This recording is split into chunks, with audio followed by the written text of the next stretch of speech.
सबसे पहले हम लोग स्टार्ट करेंगे टॉपिक को व्हाट इज डेरिवेटिव। देखिए, इस टॉपिक को समझने के लिए हमें एक चीज पहले से ही आनी चाहिए, वो चीज है बेसिक ऑफ फंक्शन। तो अगर आपको बेसिक ऑफ फंक्शन आता है तो आप इस क्लास को कंटिन्यू कर सकते हो, नहीं तो डिस्क्रिप्शन में आप जाइएगा, वहां पे आपको बेसिक ऑफ फंक्शन की छोटी छोटी 3 क्लासेस के लिंक मिलेंगे। पहले आप उस क्लास को देख लीजिएगा। मैं ये मान के चल रहा हूँ कि आपको बेसिक ऑफ फंक्शन आता है। तो हम जब भी डेरिवेटिव की बात करते हैं तो एक चीज हमें दी जाती है, इट इज गिवन।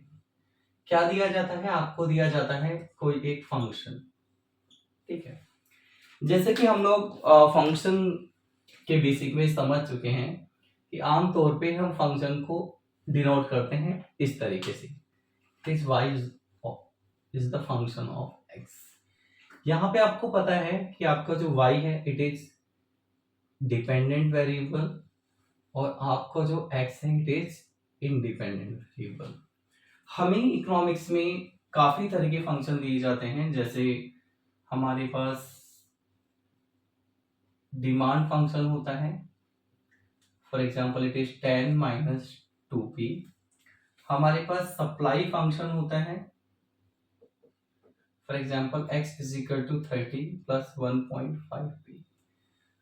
हमारे पास प्रोडक्शन फंक्शन भी होता है,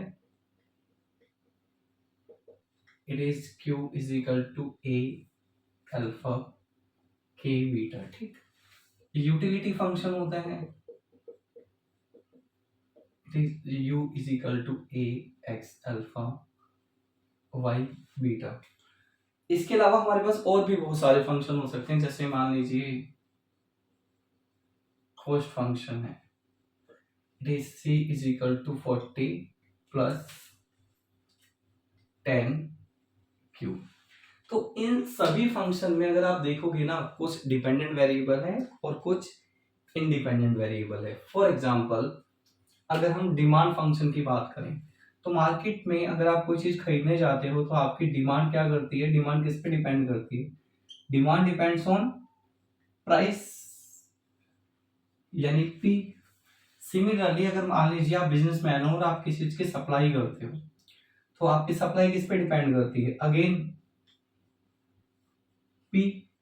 अगर आप किसी चीज का प्रोडक्शन करते हो तो जो आपका प्रोडक्शन है, यानी जो चीज आप बनाना चाहते हो, जो आपका आउटपुट है, वो किस पे डिपेंड करता है? वो 3 चीजों पे डिपेंड करता है, technology,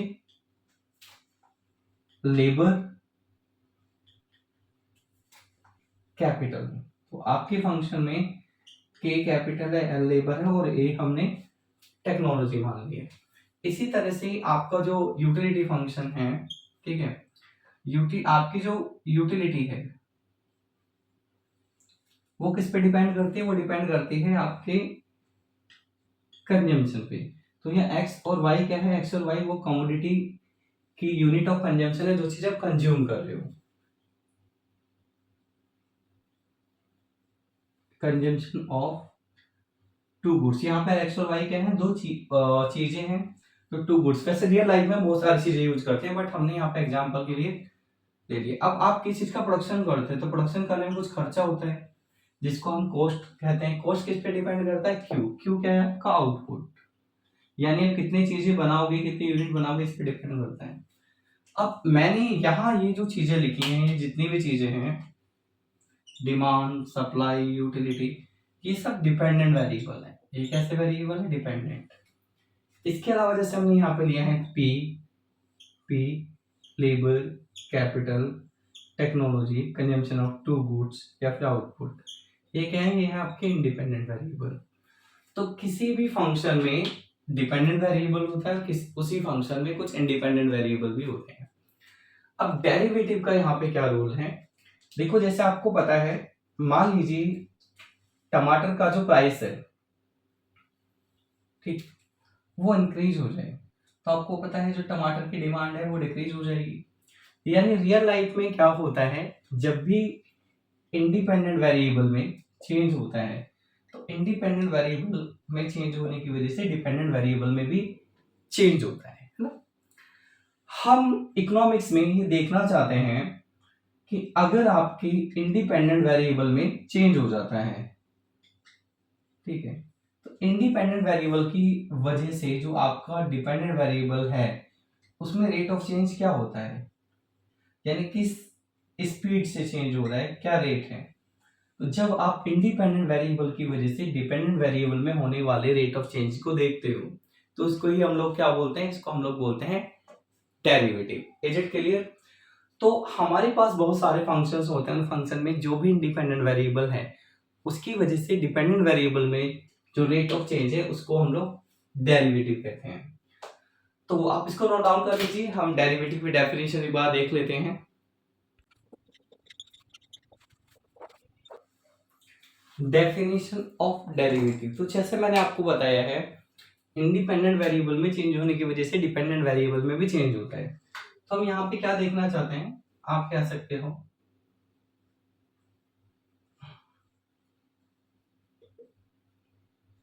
derivative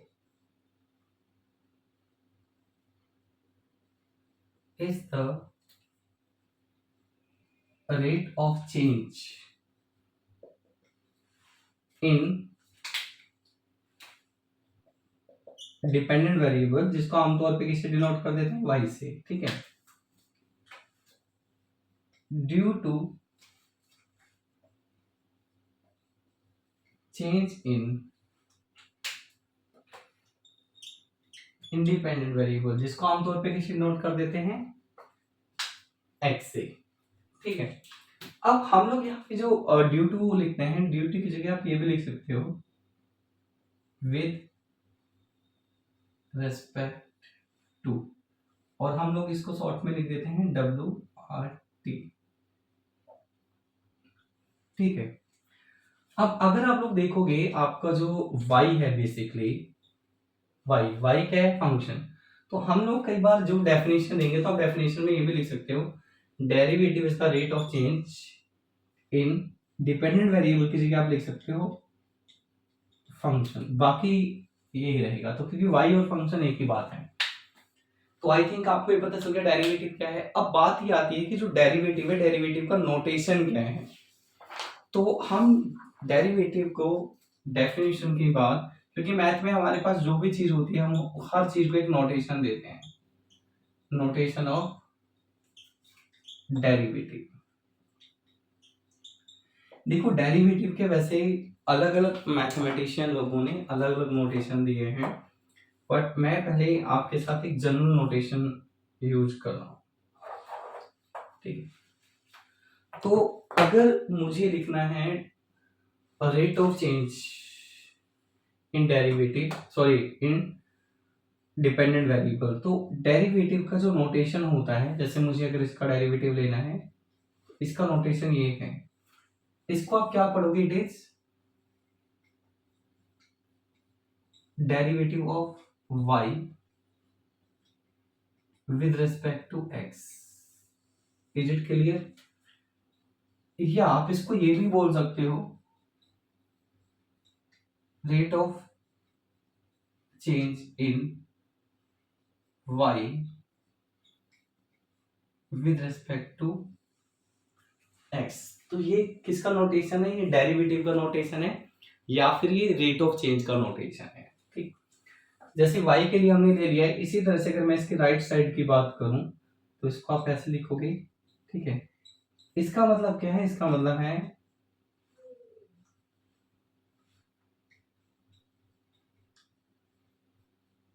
derivative of function